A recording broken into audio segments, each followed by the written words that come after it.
अगर मस्जिद में जगह कम पड़ जाएगी कहीं पर तो सड़क पर भी नमाज होगी, ईदगाह में भी होगी, लोगों के घरों के छत पर भी होगी।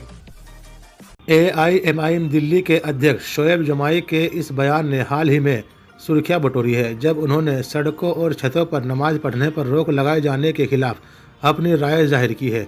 ये बयान रमज़ान के आखिरी जुम्मा अलविदा की नमाज और ईद के मौके पर देश भर में चल रही चर्चाओं में है। हाल ही में उत्तर प्रदेश के संभल और मेरठ जैसे जिलों में प्रशासन ने सड़कों और छतों पर नमाज पढ़ने पर पाबंदी लगाई थी, जिसका उद्देश्य यातायात व्यवस्था को सुचारू रखना और संभावित दुर्घटनाओं को रोकना बताया गया। संभल के अपर पुलिस अधीक्षक ASP शिरीष चंद्र ने कहा कि पारंपरिक रूप से मस्जिद और ईदगाहों में नमाज अदा करने की अनुमति है, लेकिन छतों पर भीड़ जमा होने से हादसे का खतरा और सड़कों पर नमाज से ट्रैफिक में बाधा की आशंका को चलते ये फैसला लिया गया है। मेरठ में भी पुलिस ने सख्त निर्देश जारी किए थे। सड़क पर नमाज पढ़ने वालों के खिलाफ कार्रवाई होगी, जिसमें पासपोर्ट रद्द करने तक की चेतावनी शामिल थी। इस प्रतिबंधों के जवाब में शोएब जमाई ने कहा, ये संभल या मेरठ नहीं, दिल्ली है। यहाँ ईद की नमाज भी होगी और अगर मस्जिदों में जगह कम पड़ जाए तो सड़क पर भी होगी, ईदगाहों और घरों की छतों पर भी होगी।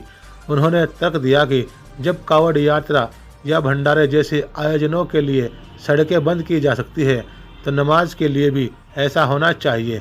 जमाई ने ये भी कहा कि व्यवस्था बनाए रखने की जिम्मेदारी पुलिस प्रशासन की है। इस बयान ने दिल्ली में सियासी हलचल बढ़ा दी है। भाजपा के कुछ नेताओं ने सड़कों पर नमाज पढ़ने पर रोक लगाने की मांग की थी, जिसके बाद ये मुद्दा और गर्मा गया।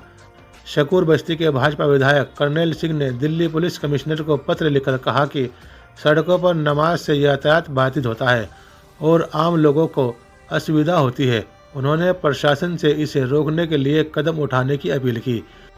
वहीं शोएब जमाई के बयान का समर्थन और विरोध दोनों देखने को मिल रहे हैं। कुछ लोगों का मानना है कि धार्मिक स्वतंत्रता के तहत नमाज के लिए जगह की कमी होने पर सड़कों का इस्तेमाल जायज़ है, जबकि अन्यों का कहना है कि इससे सार्वजनिक व्यवस्था प्रभावित होती है। इस बीच दिल्ली पुलिस और प्रशासन ने अभी तक इस मुद्दे पर कोई आधिकारिक प्रतिक्रिया नहीं दी है।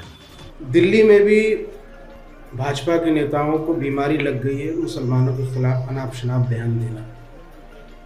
अब कह रहे हैं कि भाई दिल्ली में दुकानें बंद करवा दो, नमाज नहीं होगी।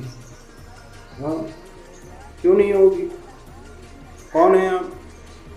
ये जो बयानबाजी कर रहे हैं, इनको मालूम होना चाहिए कि ये दिल्ली है, संभल या मेरठ नहीं है। ये दिल्ली सबकी है और यहाँ नमाज भी होगी और ईद भी मनाई जाएगी और सब लोग उसमें साथ देंगे। अगर मस्जिद में जगह कम पड़ जाएगी कहीं पर तो सड़क पर भी नमाज होगी, ईदगाह में भी होगी, लोगों के घरों के छत पर भी होगी। क्यों नहीं होगी? जब भंडारे के लिए रास्ता रोक सकते हैं आप, अपने धार्मिक अनुष्ठान के लिए आप सड़कें रोक सकते हैं, कांवड़ यात्रा के लिए कई दिनों तक हाईवे को जाम कर सकते हैं आप, तो 10 से 15 मिनट के लिए ईद के नमाज के लिए आप व्यवस्था नहीं कर सकते। तो दिल्ली की मुख्यमंत्री जी को इतना कहना चाहूँगा कि अपने बड़बोले नेताओं को कहें कि दिल्ली का माहौल ख़राब न करें। नफरती बयान दे करके जो दिल्ली का माहौल ख़राब कर रहे हैं, दिल्ली की जनता देख रही है। ये जिम्मेदारी पुलिस प्रशासन की है और पुलिस प्रशासन को देखना चाहिए कि ये व्यवस्था हो, लोग जमा होंगे, ईद पे होंगे, खुशियाँ मनाएंगे। आप अपने धार्मिक अनुष्ठान कर सकते हैं तो मुसलमान क्यों नहीं कर सकते? यहाँ मेजॉरिटेरियन तरीके से नहीं चलेगा, देश संविधान से चलेगा। फ्रीडम ऑफ रिलीजन सबके लिए है। जो पैमाना आपके लिए हो सकता है वो पैमाना मुसलमानों के लिए भी होगा। ये बात ध्यान रखना चाहिए। तो दिल्ली में नफरत फैलाने की कोशिश मत कीजिए।